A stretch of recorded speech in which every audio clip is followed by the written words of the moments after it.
আম্মু এসে দুবার ডেকে গেল বিকালের নাস্তার জন্য। তৃতীয়বার আসলে জানিয়ে দিলাম আমি খাবো না। রাতটুকু কাটলো না ঘুমিয়ে। এখন সারা রাতেও ঘুম হয় না আমার। হয়তো অনিদ্রা রোগে ধরেছে। কি যেন বলে সবাই? হ্যাঁ, ইনসোমনিয়া। সকালে রেডি হয়ে রুম থেকে বেরিয়ে দেখি ইত্তেজা এসেছে। আম্মু জানালো, ইত্তেজা আর তোমার সাথে ভার্সিটিতে যাবে। শুনে বিরক্ত হলেও প্রকাশ করলাম না। নাস্তা করে বেরিয়ে প্রথমেই গেলাম মানহার বাসার সামনে। গতকাল থেকে প্রচন্ড জ্বরে ভুগছে বেচারি, তাই ওকে নিয়েই যাব আমি। একটা কল দিতে সে বেরিয়ে এলো। ইতাজা আমার পাশেই দাঁড়িয়ে আছে, ফোনের দিকে তাকিয়ে থাকায় মানহাকে সে দেখেনি। মানহা ইতাজার দিকে তাকিয়ে আমায় বলল, উনি কেন এসেছেন? ফিসফিস করে বললাম। আম্মু ঝুলিয়ে দিয়েছে। ইতাজা মানহাকে দেখে বলল, আরে মানহামণি যে, কেমন আছো? মানহার সাথে মনি শব্দটা আমাকে অবাক করলো। মানহা একটু বিব্রত বোধ করছে বলে মনে হলো। আমতা আমতা করে বলল, ভালো। আগে থেকে সিএনজি ঠিক করা ছিল, সুতরাং যাত্রা খুব সহজেই শুরু হলো। মানহাকে মাঝে বসিয়ে আমি আর রিতাজা ওর দুই দিকে বসেছি। মানহা, তোর জ্বরের কি খবর? এখন একটু কম। ইতাজা আমাদের দিকে তাকিয়ে বলল, মানহামণি, তুমি কেন সেকেন্ড টাইম দিলে? কলেজে তো ভালোই ক্লাস করেছো, আমার জুনিয়র ছিলে। মানহা আলতো হেসে বলল, বিশ্ববিদ্যালয়ে ছেড়ে কি কেউ কলেজে থাকে না? আমি ইতাজাকে বললাম, আপনার জুনিয়র মানে? আমিও তো তিতুমিরে পড়েছি, সেন্সিজটে আটকে পড়ার মাস্টার শেষ করলাম। ও। আমি আর কথা বাড়ালাম না। ইতাজা নিজে থেকেই বলল, মানের সাথে আমার কলেজেই ফার্স্ট কথা হয়েছে। কথায় কিউটনেস থাকায় ওকে মাহানামণি বলে ডাকি। মানহার দিকে তাকিয়ে দেখলাম ও এক দৃষ্টিতে বাইরে কিছু দেখছে। চোখের কোণায় পানি জমা হয়েছে। কপাল কুঁচকে গেল আমার। মানহার সেই ভালোবাসা ইত্তেজা নয় তো? পুরোপুরি জানতে হলে মানহাকে জিজ্ঞেস করতে হবে আমার। ও যেহেতু লুকাতে চাচ্ছে, তার মানে এখানে একটা কোনো বড় সমস্যা আছে। ইউনিভার্সিটিতে পৌঁছে মানহা চলে গেল জুলজি ডিপার্টমেন্টে, আর আমি যাব জিওলজিতে। মানহা এত দ্রুত চলে গেল যেন পালিয়ে যাচ্ছে সে। কিছু দূর গিয়ে ফিরে তাকিয়ে আলতো হাসলো। আমি ইত্তেজাকে বললাম, একটা রিকোয়েস্ট করি। শিওর। মানহার সাথে যান প্লিজ, ও অসুস্থ। তুমি? আমি সামলে নিতে পারবো। ইতাজা দ্রুত গতিতে মানহার দিকে এগিয়ে গেল। আমি ডিপার্টমেন্টে চলে গেলাম। সকল কাজ শেষ করে দুপুর প্রায় 2টায় রেজিস্ট্রার অফিসে কাগজ জমা দিলাম। মানহাকে রেজিস্ট্রার অফিসে দেখলাম না। ও কি এখনো আসেনি? কিছুক্ষণ অপেক্ষা করে ওকে কল দিলাম। হ্যালো। মানহা নয়, এটা পুরুষ কণ্ঠ, নিশ্চয়ই ইতাজা হবে। মানহা কোথায়? ও একটু অসুস্থ হয়ে পড়েছে, ওর কাগজপত্র জমা দেওয়া হয়েছে, এখন মেডিকেল সেন্টারে এনেছি। আমি আসছি। ফোন রেখে চলে গেলাম দ্রুত মেডিকেল সেন্টারে। মানহাকে একটা চেয়ারে বসে থাকতে দেখলাম। ইতাজা পাশে দাঁড়ানো। মানহা এখনো ইতাজার একটা হাত ধরে রেখেছে, কিছু বলছে ও। রিক্সা থেকে নেমে ওদের দিকে এগিয়ে যেতেই মানহা ইতাজার হাতটা ছেড়ে দিল। সন্দেহটা তীব্র হলো। মানহার সেই ভালোবাসা ইত্তেজা ছাড়া আর কেউ না। ইত্তেজা আমায় বলল, প্রেশার লো হয়ে গিয়েছিল, তাই রেজিস্টার অফিস থেকে এখানে নিয়ে এসেছি। মানহা আমার হাত ধরে উঠে দাঁড়ালো, বলল, আমি ঠিক আছি, বাসায় যাব। চল। আমি ওকে ধরে বাইরে নিয়ে আসলাম। রিক্সা করে মেইন গেট পর্যন্ত আসলেও এখানে একটা সিএনজিও নেই। ইতাজা সিএনজি আনতে গেল। একটা দোকানে বেঞ্চিতে দুজনে বসলাম। মানহার সাথে একটু রাগ দেখিয়ে বললাম, ইত্তেজাকে ভালোবাসিস তুই? চমকে উঠে তাকালো সে। আমি ওর চোখের দিকে তাকিয়ে বললাম, মিথ্যে বলিস না, আমার থেকে কেন লুকিয়েছিস তুই? মানহা কিছুক্ষণ চুপ থেকে বলল, আমি নিজেই শিওর হতে পারছিলাম না। যতদিনে আমি বুঝতে পারলাম ততদিনই সে তোকে ভালোবেসে ফেলেছে। আজও কিছু বলবি না? বাসায় জানা। বলে কি আর কোনো লাভ হবে? আমার ফ্যামিলি কেমন তা জানিস। একজন সিঙ্গারকে পছন্দ করা, ক্রাশ খাওয়া, ওনারা মেনে নিলেও বিয়েটা মেনে নিবে না। অয়ন ভাই একটু শক্ত থাকলে হতো, কিন্তু উনি পড়ে আছেন সেই দায়িত্ব কর্তব্য হেন তেন নিয়ে। চশমাটা ঠেলে দিয়ে চুপ করে রইলাম। মনে মনে ভাবছি, আমার ফ্যামিলি যদি এটা বুঝতো, তাহলে ইতাজা ধীরে ধীরে সেলিব্রিটি হচ্ছে, শত শত মেয়ের সাথে ওঠা বসা হচ্ছে। এই ইতাজাকে এক নজর দেখতে কত মেয়ের ভিড়। এগুলো বাবা দেখে না, শুধু অয়নের একটা ভুল নিয়ে পড়ে আছে। মানহার দিকে তাকিয়ে ওর ফ্যাকাশে মুখটা দেখলাম। ইতাজা কি আদৌ মানহার জন্য পারফেক্ট হবে?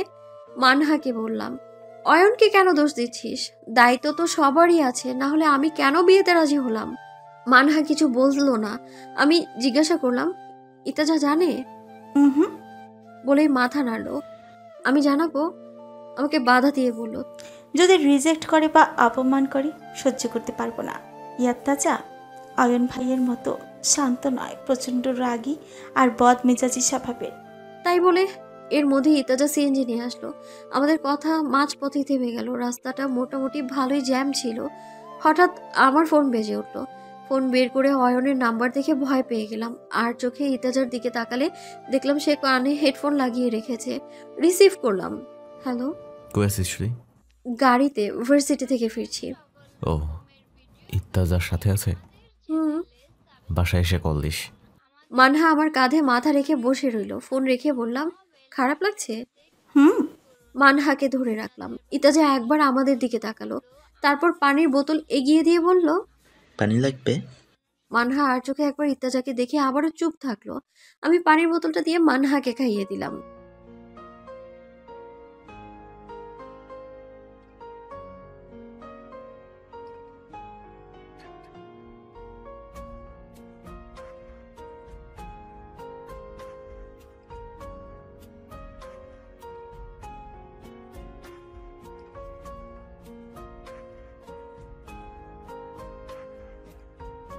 ইতাজার হঠাৎ গাওয়া গানে মানহা আমি দুজনে ওর দিকে তাকিয়ে রইলাম। মানহা আমার গা ঘেঁষে বসে আবারও কাঁধে মাথা রাখলো। ওর চোখ থেকে গড়িয়ে পড়া পানিটা আমার দৃষ্টি হারালো না। বুকটা ফেটে যাচ্ছে আমার। মানহা কাঁদছে যে। বাসায় আসতে আসতে সন্ধ্যা হয়ে গেল। ইতাজা আর বাসায় আসলো না। ফ্রেশ হয়ে আমিও অয়নকে কল দিলাম। তনুশ্রী, একটু বেরোতে পারবি? কেন বলো তো? 10 মিনিটের জন্য। সারা জীবনের জন্য তো এমনিতেও নিবে না, 10 মিনিটই সই। এই কথা কষ্ট পাবে জেনেও বলেছি। অভিমান চেপে রাখা আর সম্ভব না। আমার বিশ্বাসকে ভুল প্রমাণ করে অয়ন ইতাজাকে কিছুই জানালো না এতদিনে। ফোন রেখে ড্রেস পাল্টে একটু সাজলাম। অনেক দিন পর দেখা করব বলে কথা। বের হওয়ার সময় আম্মুর সামনে পড়লাম। কোথায় যাচ্ছ এখন আবার? মানহার শরীর ভালো ছিল না, দেখতে যাচ্ছি। সকালে যেও। সব কিছুতেই বাধা পড়ছে। রাগ হলো, তাই না করা সত্ত্বেও বের হলাম। যা হবে দেখা যাবে। বাসা থেকে বের হয়ে মেইন রাস্তায় গিয়ে দেখলাম অয়ন তো দূরের কথা, তার ছিটে ফোটাটাও নেই। কল দিলাম, রিসিভ করলো না। ফোন স্ক্রিনে অয়নের ছবিটা দেখে তাকিয়ে আছি আমি। হঠাৎ করে সামনে এসে বলল, হাউ? চমকে উঠে লাফ দিয়ে 2 পা সরে গেলাম। অয়ন হেসে একগুচ্ছ সাদা গোলাপ আমার দিকে এগিয়ে দিয়ে বলল, এই দিন বারে বারে ফিরে আসুক, ভালোবাসা বৃষ্টি হয়ে ঝরুক। ফুলগুলো হাতে নিলাম।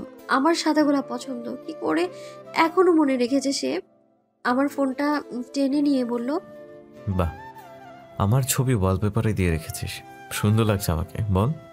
একটা দীর্ঘশ্বাস ছেড়ে ফোনটা নিয়ে ব্যাগে রাখলাম। বললাম, এদিন বারে বারে ফিরে আসলেও তোমাকে ছাড়াই ফিরে আসবে। অয়ন কিছু বলল না, গিয়ে বাইকে উঠে পড়লো। অয়ন চলে যাবে? তুই বাসায় যা তনুশ্রী, রাত হয়ে গেছে, এখন বাইরে থাকলে অসুবিধা হবে। এগিয়ে গিয়ে বললাম, ঠিক কি অসুবিধা হবে বলতে চাও? মরে যাব? কথায় জোর ছিল, রাগ ছিল, অভিমান ছিল। অয়ন সবটা বুঝেছে, তবুও চুপ। চলে আসতে নিলে অয়ন চিৎকার করে বলল, 19 নয়, I love this date for you my Tanushree. আশেপাশে বেশি মানুষ না থাকলেও যে 2-1 আছে ওনারা চেয়ে রইল আমাদের দিকে। আমি ফিরে এসে বললাম, চিৎকার করবে না। অয়ন হেসে দিল। আমিও মুচকি হাসলাম নিজের অজান্তেই। এত কষ্টের মাঝে যে মানুষটা আমার হাসির কারণ, সে কি করে আমাকে খারাপ রাখতে পারে? 22 তারিখে বিয়ে অয়ন। তার হাসিটা হুট করে উবে গেল। কিছু ভাবছে, হয়তো কিছু বলবে, কিন্তু না, কিছু না বলেই চলে গেল সে। পেছন থেকে ডাকলাম কিন্তু ফিরলো না সে। খুব জোরে ড্রাইভ করে গেল। অন্তরাত্মা কেঁপে উঠলো আমার। আবার না অ্যাক্সিডেন্ট করে বসে। শান্ত মানুষগুলোর রাগ ভয়ঙ্কর হয়। ভয়ে ভয়ে বাসায় ফিরলাম আমি। ফুলগুলো পড়ার টেবিলে রেখে খাটে বসে ওকে কল দিলাম, রিসিভ করলো।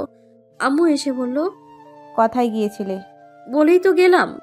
ফুলগুলোর দিকে তাকিয়ে বলল, এগুলো? মানহা দিয়েছে আমার বার্থডে বলে। আম্মু কপাল কুঁচকে বলল। মানহা নাকি অয়ন? চমকে উঠে দাঁড়িয়ে গেলাম। আম্মু হয়তো বুঝেছে আমি অয়নের সাথে দেখা করেছি। বলল, তোমার এই কাগজগুলো আমার মোটেও পছন্দ না। ইত্তেজা বা রোমান যদি জানতে পারে তবে কি ভাববে? আম্মু আর কিছু বলার আগেই বললাম, আম্মু তোমাদের সব কথা তো আমি মেনে নিয়েছি, এখন আমার একটা কথা শুধু মানো, একা থাকতে দাও আমায়। আম্মু চলে গেল। আমি দরজা বন্ধ করে গুটিসুটি মেরে বসে রইলাম। সত্যটা কতদিন চাপা থাকবে?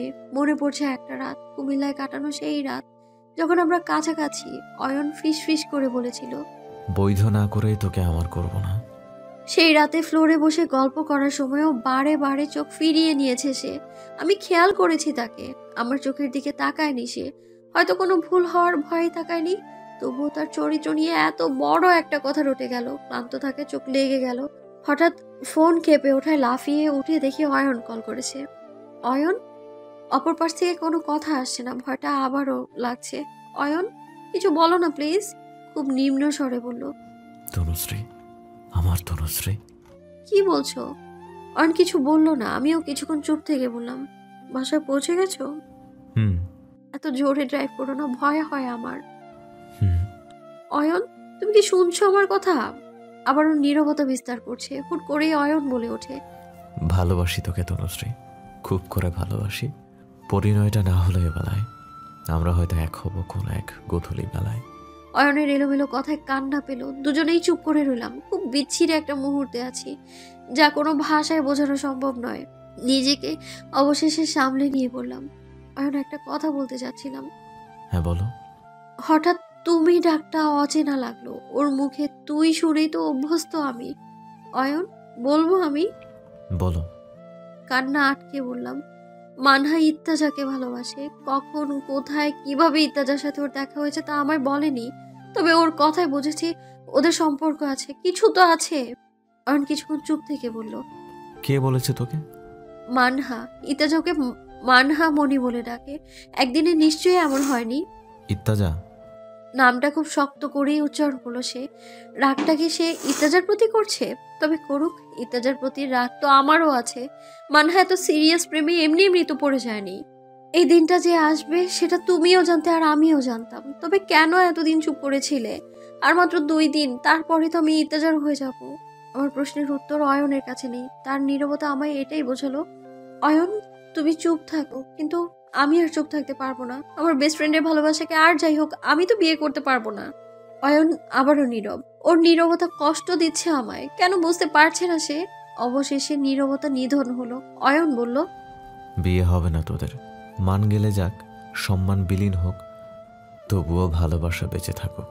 সকাল সকাল মানহার বাসায় এসে হাজির হলাম। আন্টি দরজা খুলে জানালো মানহার রুমেই আছে। রুমের দরজা ঠেলে ভেতরে ঢুকেই দেখি কাঁথা জড়িয়ে আরামেই ঘুমাচ্ছে সে। মানহু, আলতো ডাকে কাজ হলো না। পাশে গিয়ে বসে কপালে হাত দিয়ে বুঝলাম জ্বর নেই। আবারও ডাকলাম, মানহু। চোখ খুলে আমাকে দেখে বলল, কিরে, এত সকালে? 8টা বাজে, উঠে পড়। হাত উপরে উঠিয়ে স্ট্রেচিং করে আবারও শুয়ে পড়লো। আমি বললাম, অয়ন বিয়েটা হতে দেবে না। হুট করে মানহার চঞ্চল চোখ জোড়া যেন স্থির হয়ে গেল। আমার দিকে তাকিয়ে বলল, তাই? হুম। মানহা ধীরে ধীরে উঠে বসলো। আমি আবারও বললাম, ইত্তেজাকে কালকে কি বলছিলি? কখন? মেডিকেল সেন্টারে হাত ধরে কিছু তো বলছিলি, আমি যেতেই থেমে গেলি। মানহা একটু ভেবে বলল, আসলে দাঁড়াতে চাচ্ছিলাম, একটু ধরতে বলেছিলাম আর কি। মিথ্যাটা স্পষ্ট হয়ে উঠলো। মানহা মিথ্যা বলছে, আমার সাথে মিথ্যে বলছে। মানহার হাত ধরে বললাম, রক্তের সম্পর্কের বোনটাও আমার সাথে বেইমানি করেছে, অথচ তুই নীরবে পাশে ছিলি আমার। এখন কেন মিথ্যে বলছিস মানহা? মানহার দৃষ্টি নত হলো। একটু শক্ত সুরেই বললাম, ইত্তেজার সাথে তোর ঘনিষ্ঠতা আছে? কিছু না বলে উঠে ওয়াশরুমে চলে গেল। ইত্তেজা আর মানহার সম্পর্ক নিয়ে এখনো ধোঁয়াশা আছে আমার। ঠিক কেমন সম্পর্ক আর কবে এর সূত্রপাত হলো? সারাদিনে বেশ কয়েকবার অয়নকে কল করলেও রিসিভ করলো না, কল ব্যাকও করলো না। এত ব্যস্ত কেন সে? আমার জন্য কি একটুও সময় নেই তার? রাতের খাবারের পর প্লেট গুছিয়ে রেখে রুমে যাওয়ার সময় বাবার রুমের সামনে এসে থেমে গেলাম। অয়নকে নিয়ে ভেতরে কিছু কথা তো হচ্ছে। দরজার কাছে গিয়ে নিঃশব্দে দাঁড়িয়ে রইলাম। বাবা বলছে, এই কয়েক মাস ছেলেটা প্রায় 100-খানেকবার আমার অফিসে এসেছে, আজও এসেছিস। এখন তো মনে হচ্ছে তনুর সাথে অয়নই ভালো ছিল। তুমি তো বলেছিলে রুমান গিয়ে ইত্তেজার সাথে বিয়ের কথা বলেছে, আর তুমি রিকোয়েস্ট ফেলতে পারোনি। হ্যাঁ, কথা ঠিক, তবুও। আম্মু রেগে বলল, কি তবুও? পরশু বিয়ে আর আজ এসব বলছো? দেখো মিতু, সিদ্ধান্ত আমরা অনেক দ্রুত নিয়েছি, আর পরে ভাবিও নেই এইসব নিয়ে। একটু সতর্ক হওয়া উচিত ছিল। অন্তত মেয়েটার ভালো থাকার কথা ভেবে হলেও অয়নের সাথে বিয়ে দেওয়া উচিত ছিল।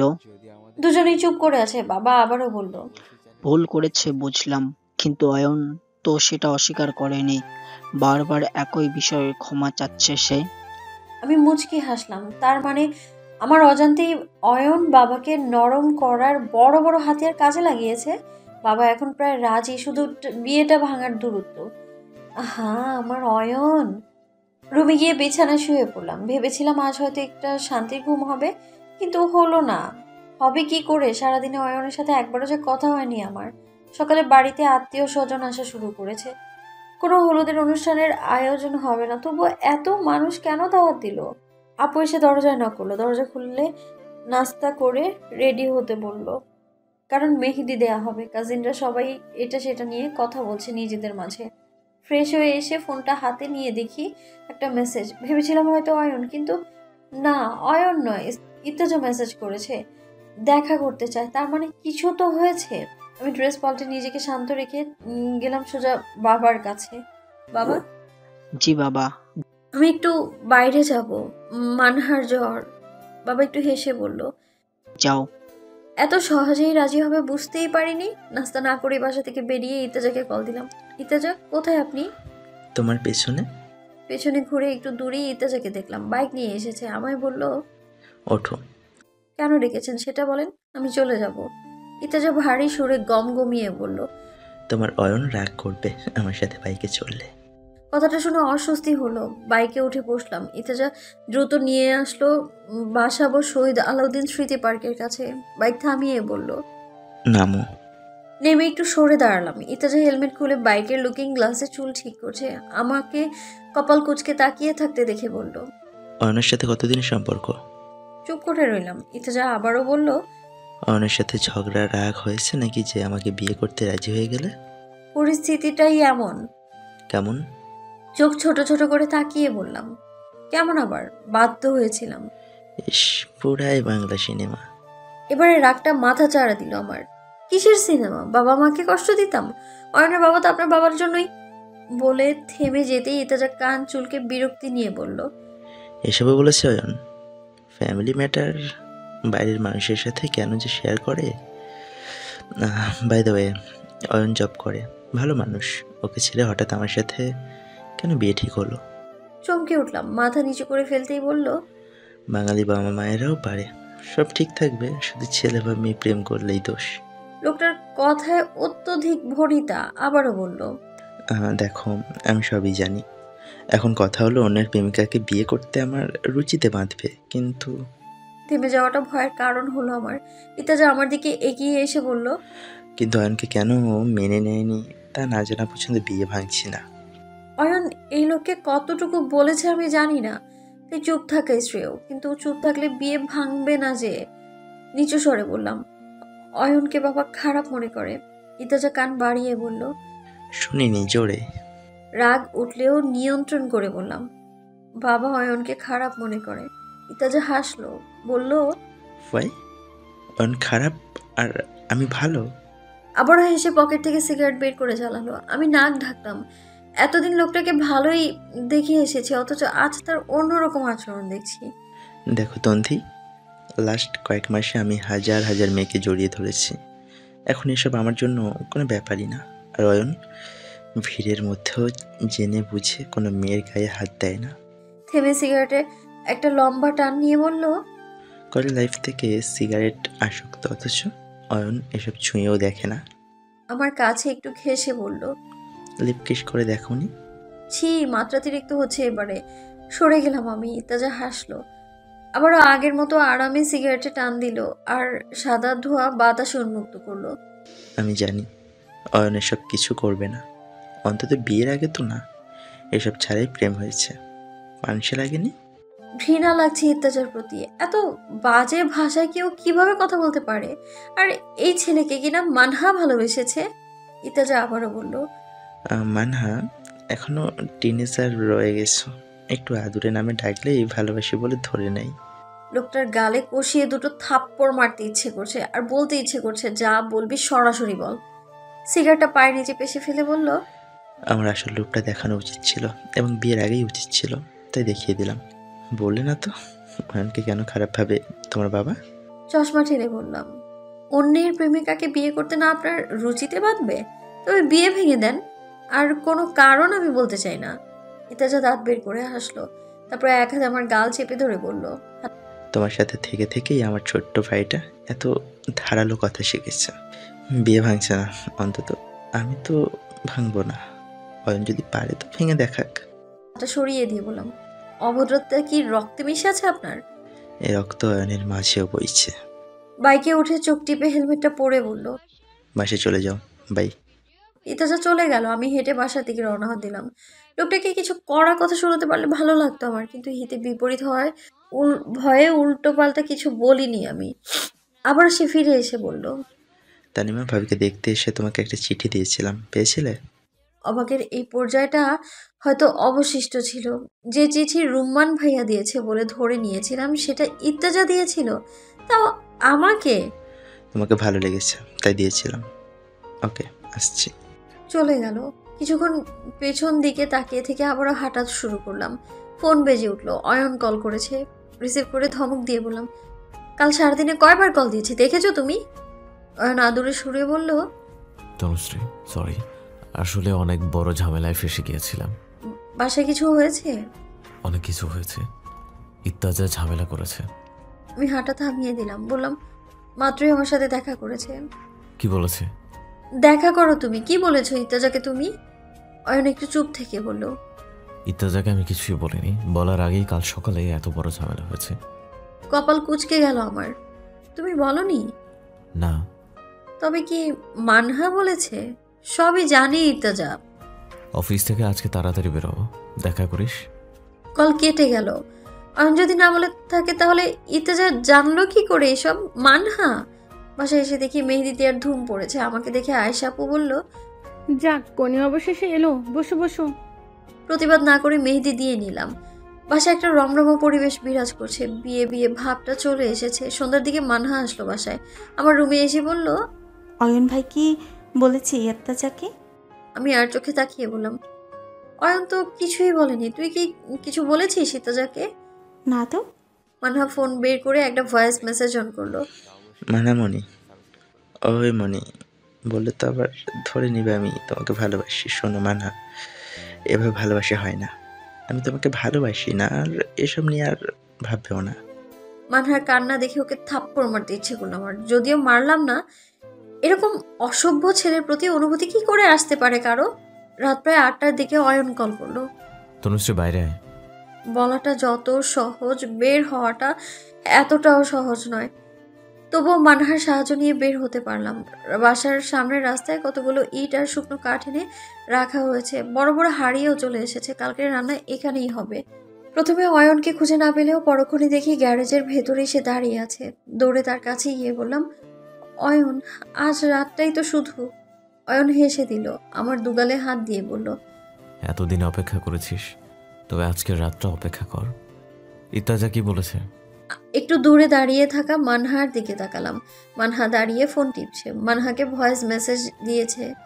তোকে কি বলেছে? মাথা নিচু করে বললাম, আমাদেরকে নিয়ে বলেছে। তোমাকে কেন বাসায় মানিনি জিজ্ঞাসা করেছে। কি বলেছিস? তেমন কিছু না। চুপ করে থাকায় আমি ওর মুখের দিকে তাকালাম। অয়ন একটা দীর্ঘশ্বাস ফেলে বলল, গতকাল সকালে বাসায় এসে কি এক তুল কালাম করলো। আব্বু আমার সামনে আমার সাথে এমনভাবে কথা বললো যেন আমি তার বউকে কিডন্যাপ করছি। আমি হেসে উঠতেই বলল, রাগ আমার উঠে গিয়েছিল, বড় ছোট দেখি নাই। দিয়েছি মুখে একটা। খুশি দিছো? হ্যাঁ, ধাক্কা দিয়ে বের করে দিয়েছি। তারপরও যদিও আব্বু আমাকে শান্ত হতে বলে। বড় চাচা কালকে বারবার কল দিতেছিল, তাই ফোন সাইলেন্ট করে রেখেছিলাম। হঠাৎ লোডশেডিং। বাড়ি অন্ধকার হলো, সাথে পুরো গ্যারেজ এক অদ্ভুত অন্ধকারে ঢেকে গেল। কি হয়েছে কে জানে, তবে জেনারেটরটা চললো না। অয়নের হাত ধরে বললাম, অয়ন। অন্ধকারে তার মুখটা দেখা যাচ্ছে না, কিন্তু আমি যে তার খুব বেশি কাছে চলে এসেছি তা অনুভব করলাম আমার। ইতাচা তোমার বড় চাচার মতো ফালতু স্বভাবের। কি করেছে আবার? জিজ্ঞাসা করেছে।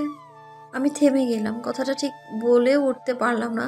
অয়ন আমার নাক ঘষে বলল, বল। ওর শার্টটা খামচে ধরলাম আমি। নিঃশ্বাসের গতি বেড়ে গেল। হয়তো আমার অবস্থাটা বুঝে সে সরে গেল। আমি তার শার্ট ধরে কাছে নিয়ে এসে বললাম, জিজ্ঞাসা করেছে আমরা একে অন্যকে। আমি থেমে যেতেই বলল, ভনিতা করছিস কেন? এক হাতে অয়নের গালে হাত দিয়ে পুরো আঙুলটা ওর ঠোঁটে স্পর্শ করলাম। হয়তো সে বুঝেছে আমি কি বলতে চাচ্ছি। ওর গালে দুটো চড় দিতে পারিস নাই? না, আমার সাথে ফটো ফটো চলে শুধু, হ্যাঁ? অধিকার তো এখানেই। কোমর জড়িয়ে আরো কাছে নিয়ে গেল। এ কোন লজ্জায় ডুবাতে চাচ্ছে সে আমায়।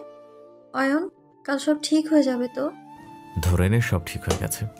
ইতাজাও যে বললো বিয়ে ভাঙবে না, আমাকে জড়িয়ে ধরে বলল, ধৈর্য রাখিস তুই, অধৈর্য হয়ে কোনো সিদ্ধান্ত নিস না, এইটুকু অনুরোধ রাখিস। আদেশ করে যাও। এত কাছে চলে আসলাম যে একে অপরের নিঃশ্বাসের শব্দ শুনছি। আমি ফিসফিসিয়ে বললাম, অয়ন, সময়টাকে বন্ধ করে দাও না। আজ রাতটা শুধু আমাদের থাকুক। আমরা কাছে আসলেই সময় কেন দ্রুত চলে যায়। সময়ও একবার থামবে, যখন তোকে নিয়ে যাবে তখন। মুভির নায়কদের মতো আমায় নিতে এসো। অয়ন হেসে বলল, সারাদিন মাথায় শুধু মুভিই চলে। হ্যাঁ তো। আচ্ছা, তবে তোর ইচ্ছাও পূরণ হবে। জেনারেটর চালু হওয়ায় দুজনে একটু সরে গেলাম। কাল কি হবে জানি না, তবে ভালো হোক সবকিছু। অয়ন মানহার দিকে একবার তাকিয়ে বলল, ইত্তেজাকে কি মানহা বলেছে? না। আমিও বলিনি, মানহাও বলেনি, তবে জানালো কে? আর কতটুকু জানে সে? আমি নীরব রইলাম। অয়ন আবারও বলল, আর কিছু বলেছে ইত্তেজা? তোমার প্রশংসা করেছে। অয়ন মাথা নেড়ে হাসলো। আমি বললাম, আবার আমার গালে হাত দিয়েছে। নিজের গালে হাত দিয়ে বললাম, এইভাবে ধরেছে। অয়ন হাসি থামিয়ে আমার দিকে তাকালো, তারপর বলল, ইত্তেজা কোনো কালে মেয়েবাজ ছিল না, তবে লাস্ট কয়েক মাসে সে পাল্টে গেছে। এখন ওকে আমিই চিনি না। টাকা হলো আর পাল্টে গেল? আচ্ছা, এখন যাই তবে। ওর হাত ধরে চুপটি করে চেয়ে রইলাম ওর চেহারার দিকে। আমার দুই গালে হাত দিয়ে ডান গালে খুব গভীর একটা চুম্বন করলো। ওর ওষ্ঠদয় গালে লাগিয়ে বলল, ইত্তেজার এত সাহস যে আমার তনুশ্রীর গালে স্পর্শ করে। বিকাল 4টায় বর আসবে বলে জানানো হয়েছে। ভোর থেকে বাসার সবাই ব্যস্ত। ঘুম তো আমার এমনিতেও নেই। সকাল 8টায় নাস্তা করে এসে রুমে বসলাম। কথা বলার মতো পাশে কেউ নেই, মানহাও আসেনি এখনো। চিন্তায় চিন্তায় বেপরোয়া হয়ে আসছে আমার মন। অয়নের নাম্বারে ডায়াল করলাম, দুবারই রিসিভ হলো। অয়ন। অয়নের কণ্ঠ পেলাম না, তবে বাসার একাধিক মানুষের কণ্ঠ শুনলাম। ইকরাম, তুমি বাড়াবাড়ি করছো। ইকরাম তো অয়নের বড় চাচার নাম, আর কণ্ঠটা আমি ভুল না করলে আনোয়ার আঙ্কেলের। মানে ওদের বাসায় আবারও গন্ডগোল লেগেছে। এবারে ইত্তেজার কণ্ঠ শুনলাম। কাকা, এবারে সমস্যার কারণ আপনার ছেলে, এটা স্বীকার করুন। কি করছেন অয়ন? তন্দির সাথে ওর সম্পর্ক ছিল, সেটা কেন গোপন করেছে সে? এবারে অয়ন বলল, ইত্তেজা ভাই চুপ করো। জন্মের পর থেকে এই পরিবারের ঝামেলা দেখিয়ে আসছি, সেই ঝামেলায় ঘি ঢালতে চাইনি বলেই চুপ ছিলাম। এখনের ঘিটাকে ঢেলেছে অয়ন। আনোয়ার আঙ্কেল বলল, প্লিজ থামো, এত চেঁচামেচি সহ্য হয় না আমার। বড় চাচা বলল, ইত্তেজাকে কেন মেরে বাসা থেকে বের করেছিল অয়ন? তুমিও তো তোমার বাবার মতোই নিমরা শয়তান।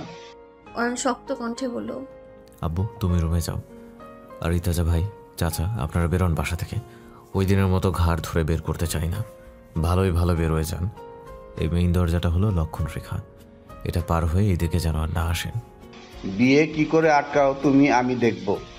এটা কোনো প্রতিযোগিতা না চাচা, সারা জীবনের সিদ্ধান্ত এমন কম্পিটিশন মতো কেন নেবেন? এটাই কম্পিটিশন। একটু পরে অয়ন বলল, ইত্তেজা ভাই, তুমি অন্তত ভেবেচিন্তে সিদ্ধান্ত নিও। ধুম করে একটা শব্দ হলো, হয়তো দরজা বন্ধ করেছে। চুপচাপ শুনছি আমি।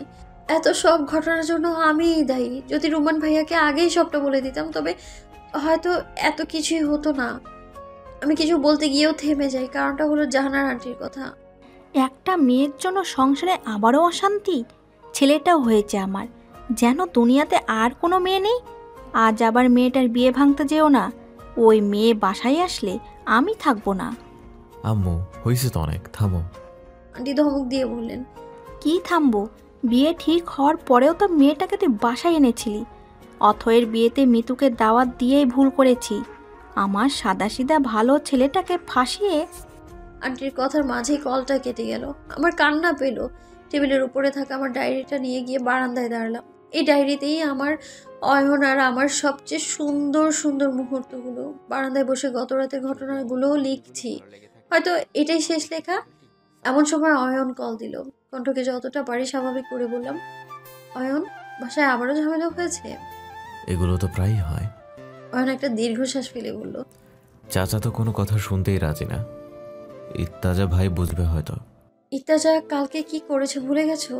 তুমি বেশি ভালো মানুষ অয়ন।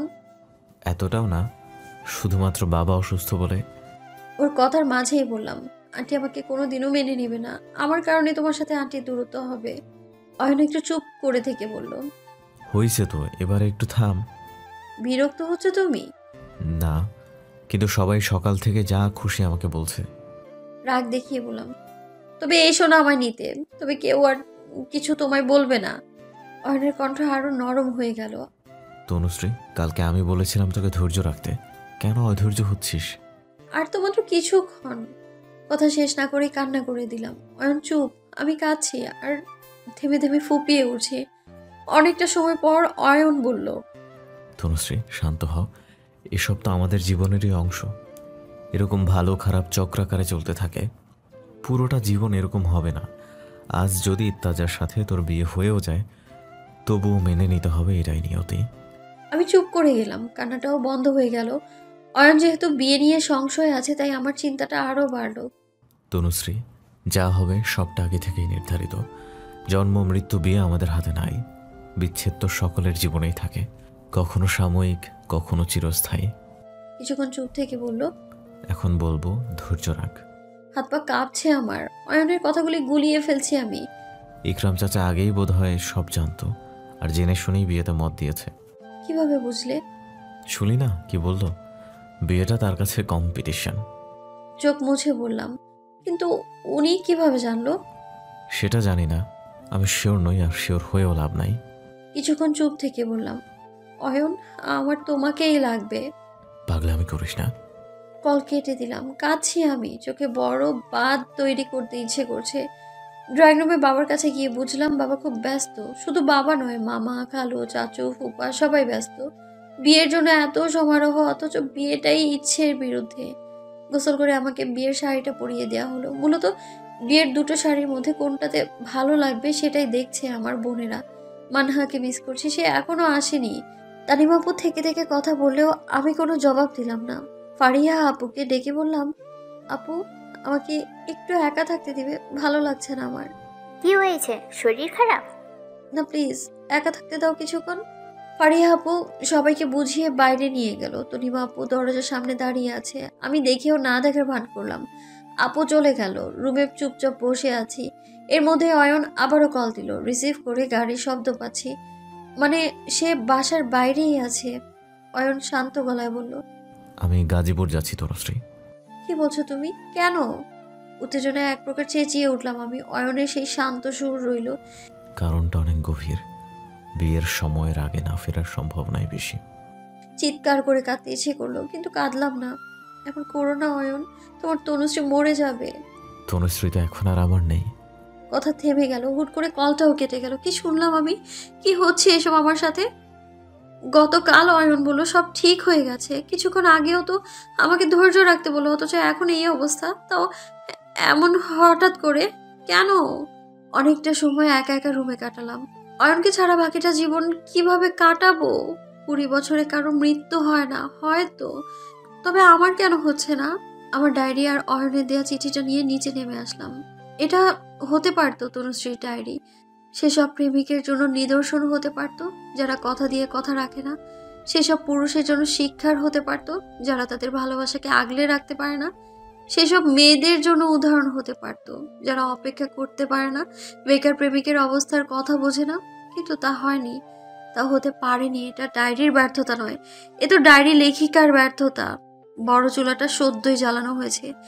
এখানেই আজকের অনুষ্ঠানের জন্য কোনো একটা পদ রান্না হবে, এখনো হাঁড়ি চাপেনি। রান্নার স্থানে আমাকে আসতে দেখে অবাক হয়েছে অনেকেই। এখনো যে আমার পরনে বিয়ের বেনারসি। বাবুর্চি আঙ্কেলটা অবাক চোখে তাকিয়ে থেকে আবারও নিজের কাজে চলে গেলেন। পাছে বাবার ধমকের ভয়ও তো আছে। ডায়েরিটা ছুঁড়ে ফেললাম আগুনে, দপ করে আগুন জ্বলে গেল। দাও দাও করে আগুনের সাথে পুড়ে গেল আমার প্রেম কথন। আমার ভালোবাসার ছোট ছোট অংশগুলো দিয়েই আজ বিয়ের রান্না হবে।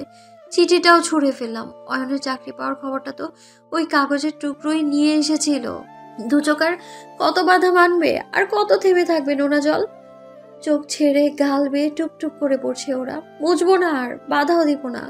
এই জল মুছেও তো কোনো লাভ নেই, এ আবারও পড়তে থাকবে। ততক্ষণ পর্যন্ত পড়বে যতক্ষণ না ওই আগুনে আমি ভস্ম হচ্ছি, অথবা অয়ন আসছে। বোধবুদ্ধি হারিয়ে ফেলেছি আমি, কি করেছি নিজেও বুঝতে পারছি না আমি। যখন বুঝলাম ততক্ষণ আমার ডায়েরিটা পুড়ে গেছে, অয়নের স্মৃতিচিহ্ন হারিয়ে গেছে। চুলায় হাত দিতে গেলে তরিমাপু দৌড়ে এসে আমায় ধরে সরিয়ে নিয়ে বলল, তনু কি করছিস? আমি হাত ছাড়িয়ে নিলাম, কিছুই বললাম না। রাগটা যে আপুর উপর আরো অনেক বেশি। ভেতরে যেতে নিতেই রুম্মান ভাইয়ের সামনে পড়লাম। হঠাৎ করে সামনে চলে আসে, বেশ চমকে উঠলাম।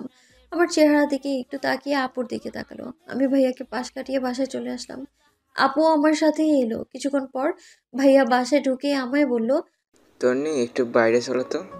আমি কিছু বলার আগে তানিমা আপু বলল, কেন? মাত্রই তো এলাম। তানিয়া তুমি আসো, এত প্রশ্ন করো না। সকলের মাঝে দিয়ে দুজনের ভাইয়ার সাথে বেরিয়ে গেলাম। আমাদের নিয়ে ছাদে আসলো ভাইয়া। আপু বলল, কি হয়েছে রুম্মান?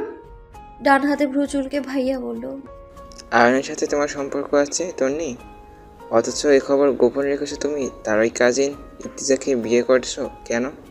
ভাইয়া ঠিক কোথা থেকে খবর পেয়েছে জানি না আমি, তবে আজ যে অনেক কিছু হওয়া বাকি সেটা ভালোই বুঝতে পারছি। তানিমা আপু বলল, রুম্মান ও আবেগের বয়সে। আপুর কথার মাঝে ভাইয়া ধমক দিয়ে বলল, তানিমা চুপ করো, সবটা তুমি জানতে জেনে শুনে কেন এমনটা হলো? আপু মাথা নিচু করলো। আমি চোখ মুছে বললাম, ভাইয়া শান্ত হন, বিষয়টা গুরুতর আমি জানি। আমি আগে আপনাকে সব জানাতে চেয়েছিলাম, কিন্তু আপু আর আম্মু আমায় নিষেধ করেছে।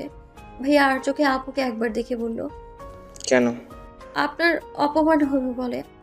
আপনার অপমান হলে আপুর সাথে আপনার সম্পর্কের অবনতি হতে পারে বলে। ভাইয়া কপাল কুঁচকে বলল, এখন কি সম্পর্কে উন্নতি হবে মনে হয়? জি। ছাদের দরজার কাছে আসতেই ভাইয়ার একটা কথা শুনলাম, আমাকে কি মনে করো তুমি তানু? সামান্য বিষয় নিয়ে আমি তোমাকে কষ্ট দিব ভাবলে কি করে? পেছনে ফিরে দেখি একটা টবে জোরে লাথি দিল ভাইয়া। মুহূর্তের মধ্যে টবটা ভেঙে গেল। আপুকে আমি আগেও বলেছিলাম কোনো কিছু অপ্রকাশিত থাকবে না। সিঁড়ির কাছে এসে আবারও ফিরে গেলাম।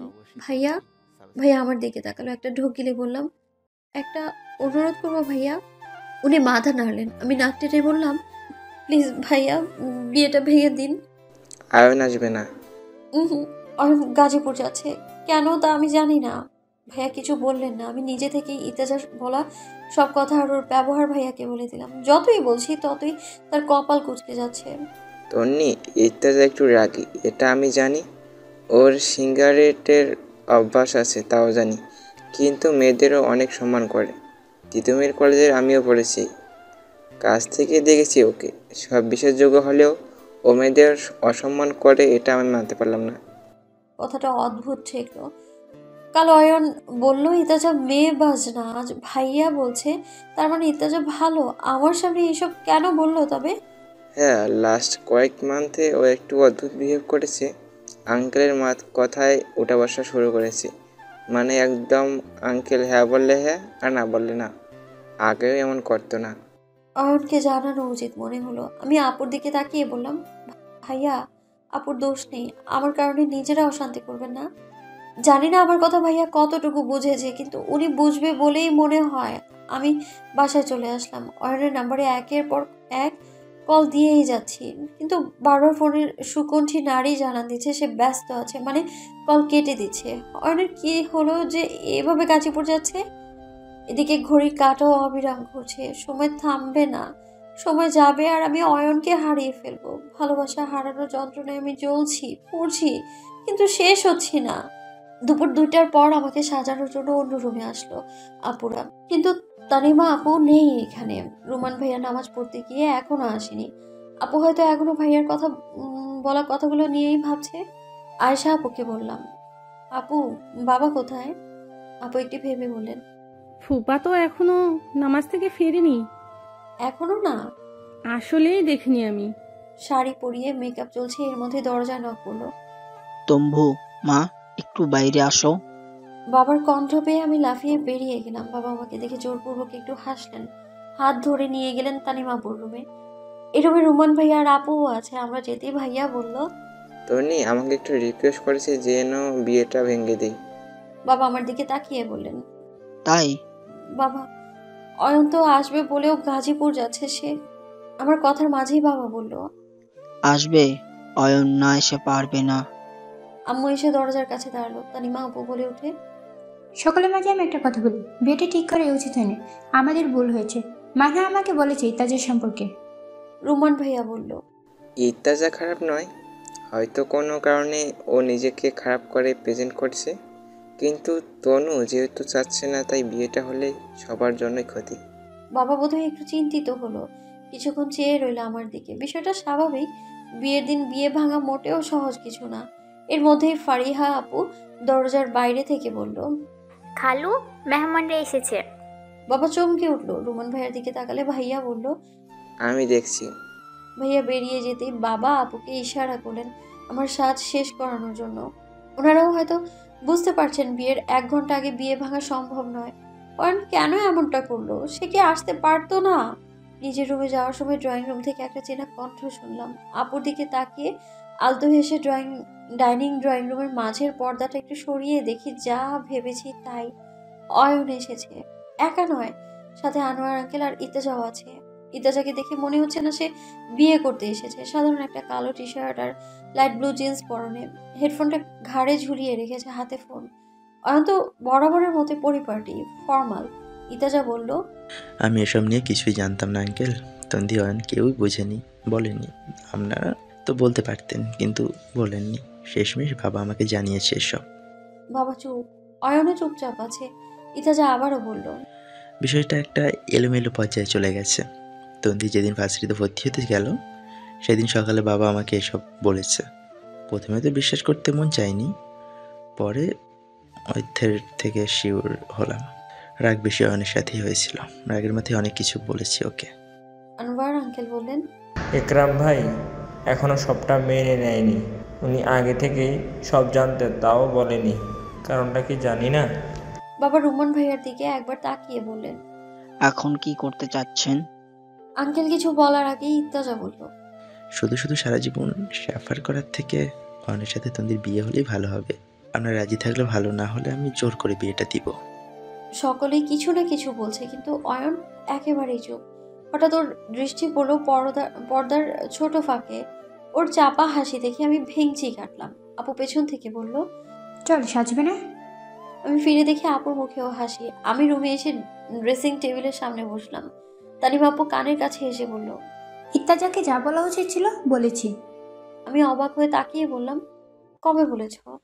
আজ সকালে ফোনে কথা হয়েছে, যখন তুই রুম্মানকে বিয়ে ভাঙার অনুরোধ করেছিলি তারপরেই। আমি হেসে আপুকে জড়িয়ে ধরলাম। আপু আমার কপালে চুমু দিয়ে বলল, বস, তৈরি হয়নি, কিছুক্ষণ পর মিসেস ওয়েন হবে বলে কথা। ফারিহা আপু পাশ থেকে বলল, মিসেস আইমান রহমান। ওই একই হলো। আমি ফারিহা আপুকে বললাম, তুমিও জানো? আমরা সবাই জানি, তানিমা বলেছে। আমি ওদের দিকে ফিরে বললাম, অ্যানাউন্স করে দাও। আমাকে সাজানো হলো, তবে শাড়ি আবারও পাল্টানো হলো। সেই শাড়িটা পরলাম যেটা অয়ন কিনেছিল। অয়ন এখানে আসার সময় নিয়ে এসেছে এটা। আর রুমান ভাইয়া আপুকে একটু আগেই দিয়ে গেল। আয়নার সামনে দাঁড়িয়ে চেয়ে আছি আমি, নিজেকে কেমন লাগছে তাই দেখছি। আমার মুখ থেকে হাসি সরছেই না। তানিমা আপু বলে ওঠে, এমনি বেটকে মাছের মতো হাসিস না, বিচ্ছিরি লাগে। হঠাৎ কিছু মনে পড়ায় আমি ফিরে তাকিয়ে বললাম, আপু মানহা আসেনি? না, ও কোথায় আছে কে জানে। আমার কপালে চিন্তার ভাঁজ পড়লো। মানহা আবার কোথায় গেল? ইত্তেজার করা ভয়েস মেসেজ শোনার পর থেকে সে চুপ ছিল। কল দিলাম মানহাকে। তনুমনু, আমি আজকে আসবো না। তুই আয় প্লিজ মানহু, আমাকে শেষবারের মতো দেখতে আয়। ও হয়তো আরো কিছু বলতো, তবে তার আগে আমি কলটা কেটে দিলাম। সবার আগেই বেরিয়ে ডাইনিংয়ে আসলাম। ড্রয়িং রুমে এখনও কথাবার্তা চলছে। সবটা অন্দর মহলে সহজ লাগলেও আসলে তো সহজ নয়। কিছুক্ষণ পর আবারও পর্দাটা একটু সরালাম। ইত্তেজা আর অয়ন হয়তো বাইরে যাবে। ইত্তেজা একটু আগে বের হওয়ার সময় মানহা এসে ভেতরে ঢোকে। একটু যেন ধাক্কা খায় না। মানহা অবাক চোখে ইত্তেজার দিকে তাকিয়ে আছে। ইত্তেজা হেসে বলল, তোমার তন্দিকে ছোট ভাইয়ের বউ করে নিতে এসেছি মানামণি। কথাটা বলেই সে বেরিয়ে গেল। অয়ন মানহাকে দেখে শুধু জিজ্ঞাসা করলো, ভালো আছো? মানহা হালকা মাথা নাড়তেই সেও বেরিয়ে গেল। বড়দের সালাম দিয়ে ভেতরে চলে আসলো মানহা। এসে আমায় জড়িয়ে ধরলো। তনুমনু, কখন হলো এত কিছু? হঠাৎ করেই হয়ে গেল। তোর জীবনে সব কি হঠাৎ করেই হয়? হঠাৎ করে প্রেম হয়, বিয়ে ঠিক হয় আবার জামাই পাল্টে যায়। আপুরা সবাই হেসে উঠলো, আমিও হেসে মাথা নিচু করলাম। মাত্র 2টা বছর হলো অয়নের সাথে দেখা হওয়ার, অথচ কত কি হয়ে গেল এর মধ্যে। সন্ধ্যার পরে আনুষ্ঠানিকভাবে অয়ন এলো। অথই আপু আর মানব ভাইয়াও এসেছে। অথই আপু এসেই আমার রুমে এসে বলল, তনবু কি সুন্দর লাগছে রে তোকে। আমি হাসলাম। এখন না, আমি আরো আগে থেকেই হাসছি। দরজার ওপাশ থেকে রুমান ভাইয়া বলল, তন্নিকে নিয়ে এসো। চলো। জর্জেটের ওড়না দিয়ে ঘোমটা টেনে দেওয়া হলো। মূলত আমার হাসিটা লুকানোর জন্যই এই ব্যবস্থা। দরজার সামনে বাবা দাঁড়িয়ে আছে। আমি যেতে আপুকে বললাম, এত বড় ঘোমটা কেন? আপু হেসে বলল, যেভাবে হাসতেছে তাতে কাজী জামাই সবাই হাসবে। ওনার আড়াল হতে সবাইকে ঠিকই দেখতে পাচ্ছি আমি। ড্রয়িং রুমে নিয়ে সোফায় বসানো হলো আমাকে। পাশে বাবা বসেছে, মুখোমুখি সোফায় অয়ন, আনোয়ার আঙ্কেল আর একজন অচেনা আঙ্কেল। সিঙ্গেল সোফায় বসেছে কাজী আর রুম্মান ভাইয়া সহ আমার কয়েকজন কাজিন ভাইয়ারা পাশেই দাঁড়িয়ে আছে। ইতাজা নেই এখানে। অয়নকে এখন দেখতে সুন্দর লাগছে, সাদা পাঞ্জাবি আর সাদা পায়জামা, মানে পুরোই নতুন জামাই। জামাই সাজতেই বেরিয়ে গিয়েছিল সে, এখন আমি তাতে একদম শিওর। বড় কাকা এসে আমার অপর পাশে বসলো। আনোয়ার আঙ্কেল বিয়ে শুরু করার কথা বললেন। সূরা দোয়া শেষে আসলো বিয়ের অন্তিম মুহূর্ত, মানে কবুল বলার সময়। কাজী আমায় বললেন, বলুন আলহামদুলিল্লাহ, কবুল। আমাকে চুপ থাকতে দেখে বাবা নিচু স্বরে বললেন, তনবু। আমি বললাম, শুধু কবুল বলে হবে না, আপনারা সবাই আলহামদুলিল্লাহ বলেন।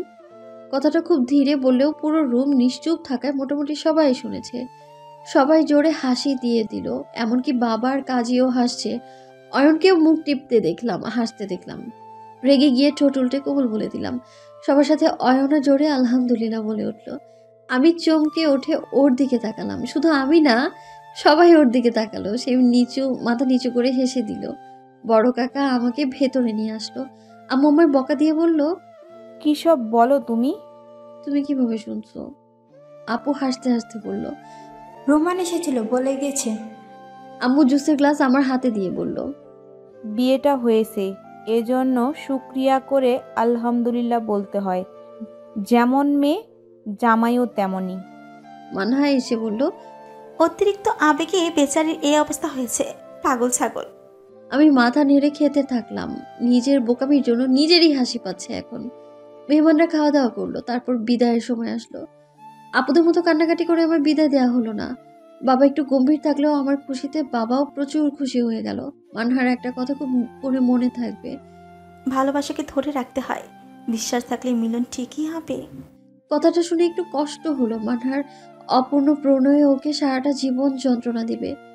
খিলগাঁও থেকে এয়ারপোর্ট পর্যন্ত আসতে খুব বেশি কষ্ট হলো না। রাস্তা আজকে প্রায় খালিই আছে। গাড়িতে আঙ্কেল থাকায় অয়নের সাথে মুখে কথা হলো না, তবে চোখে চোখে অনেক কথা বলেছি আমরা। রাত 10টায় চলে আসলাম অয়নের বাসায়।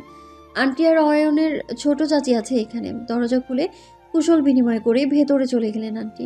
অয়ন আমার কানের কাছে এসে বলল, কিছু মনে করিস না, আম্মুর অভিমান একটু বেশি। এই মানুষটার স্নেহ বেশি তা তো আমি জানি, আমাকে ভালোবাসতে বাধ্য করাবো আমি। আমাকে গেস্ট রুমে নিয়ে যাওয়া হলো।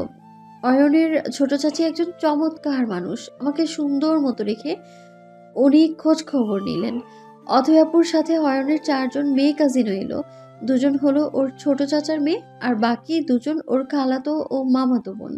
অয়ন ডাইনিংয়ে আছে। অথয়াপু একটু জোরে বলল, ভাইয়া আমার বিয়ের দিন বলেছিল তনবুকে যে বিয়ে করবে সে হবে একটা নিরীহ প্রাণী, লাইক গরু।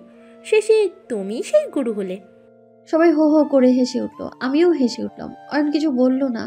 অথয়াপু বলল, জানিস ভাবি আমাদের ভালো গান গায়, অনেক দিন তোমার গান শুনি না তনবু। অয়নের খালাতো বোন মিম বলল, ভাবি প্লিজ প্লিজ প্লিজ একটা গান গাও, ভাইয়ার জন্য গাও। হ্যাঁ হ্যাঁ। সবাই সম্মতি দিল।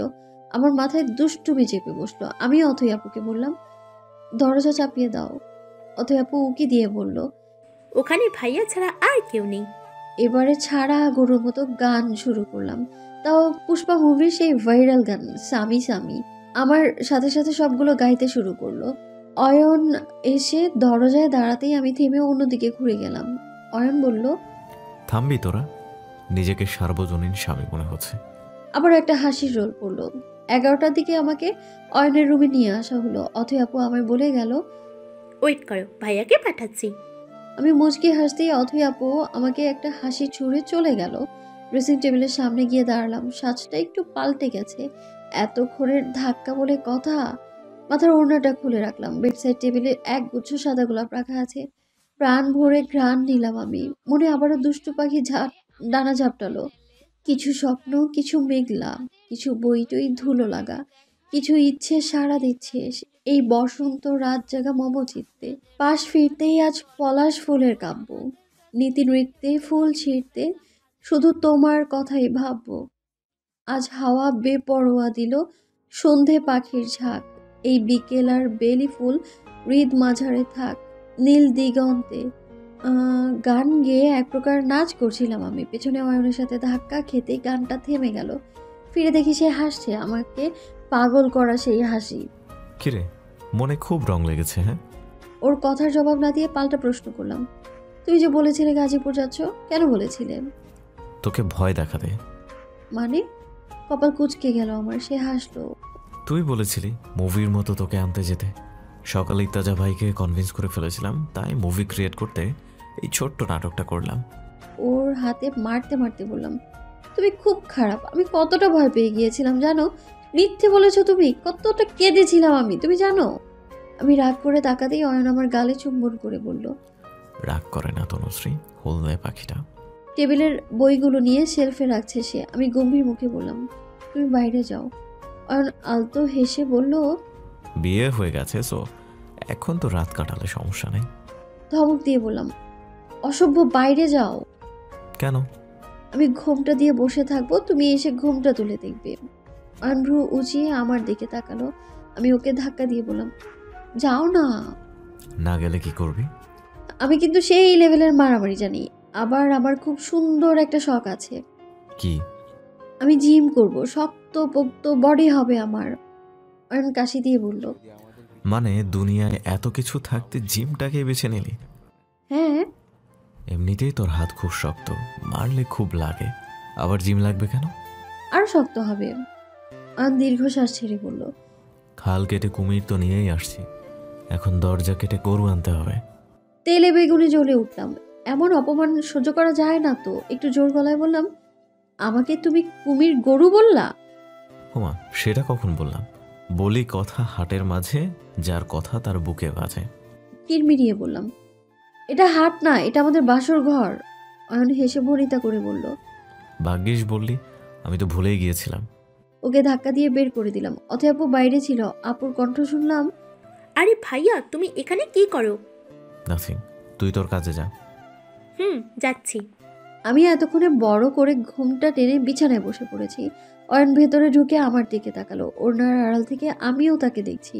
দরজা লাগিয়ে গিয়ে সে চেয়ার টেনে দেয়াল ঘড়িটা নামালো। ওমা, কি করছে এই লোক? ঘড়ির ব্যাটারি খুলে নিচে ফেলে দিল। নিশ্চুপ রুমে ব্যাটারিটা কিছুক্ষণ গড়াগড়ি খেয়ে স্থির হলো। চেয়ার থেকে নেমে পাঞ্জাবির উপরের বোতামগুলো খুলে হাতা গুটাতে গুটাতে বিছানার কাছে এলো। হাত ঘড়িটা খুলে আমার সামনে ফেললো। আকস্মিক ঘটনায় চমকে উঠলাম। আমার দিকে তাকিয়ে একটু হাঁটু দিয়ে চেপে ঘড়িটা ভেঙে দিল। অবাক হয়ে দেখছি আমি তার কাণ্ড কারখানা। হাতের এক ঝাড়ায় ভাঙা ঘড়িটা পুরো রুমে ছড়িয়ে ছিটিয়ে পড়লো। এবার সে আমার সামনে এসে বসলো। চঞ্চলতা থেমে গেছে আমার। এক রাশ অচেনা লজ্জা কোথা থেকে যেন চলে এসেছে। তার কাছে তো বহুবার এসেছি, কিন্তু এত লজ্জা আমি আগে পাইনি। ঘুমটা সরিয়ে সে আমার থুতনিতে হাত দিয়ে বলল, তনুশ্রী, তোকে মুভির মতো নিয়ে এসেছি। আজ রাতের জন্য সময়টাকেও থামিয়ে দিয়েছি। দেয়াল ঘড়িটার দিকে ইশারা করে বলল, 11:35 বাজে। এই সময় আর নড়ছে না, ততক্ষণ নড়বে না যতক্ষণ না আমি যাচ্ছি। আজ রাতের জন্য থামিয়ে দিলাম সময়টাকে। রাতটা শুধুই তোর আর আমার। মাথা নিচু করে ফেললাম। আর চোখে তাকিয়ে দেখি সে মুচকি হাসছে। আমার গালে হাত দিয়ে বলল, তোর ইচ্ছা পূরণ করতে পেরেছে কি? আমি লাজুক হেসে বললাম, আরেকটা ইচ্ছা আছে। হুকুম করুন মহারানী। তোমার সন্তানের মা হতে চাই। ছেলে হলে নাম রাখবো অর্ণব, আর মেয়ে হলে অনিয়া। অয়ন ঠোঁট উল্টে মাথা নেড়ে বলল, নিজে আগে বড় হয়ে নে, তারপর বাচ্চার মা হবি। ধমক দিয়ে বললাম, এই তুই করে বলবা না, এখন আমি তোমার বউ হই, তুমি করে বলো। ওকে আমার তনুশ্রী। বলে আমার নাক টেনে দিল। দুজনেই চুপ করে রইলাম, চেয়ে আছি একে অপরের দিকে। এতটা পথ পাড়ি দিয়ে একে অপরের কাছে এসেছি, তবুও লজ্জার দেয়াল কাটিয়ে উঠতে পারিনি। ওর সদর জোড়া প্রথমবারের মতো এক হলো, ভালোবাসায় আবদ্ধ হলাম দুজন। বাইরের পুরো দুনিয়ায় সময় চলছে আপন গতিতে, ভালোবাসার ছোঁয়ায় এই ছোট্ট রুমের সময়টুকু থমকে গেছে।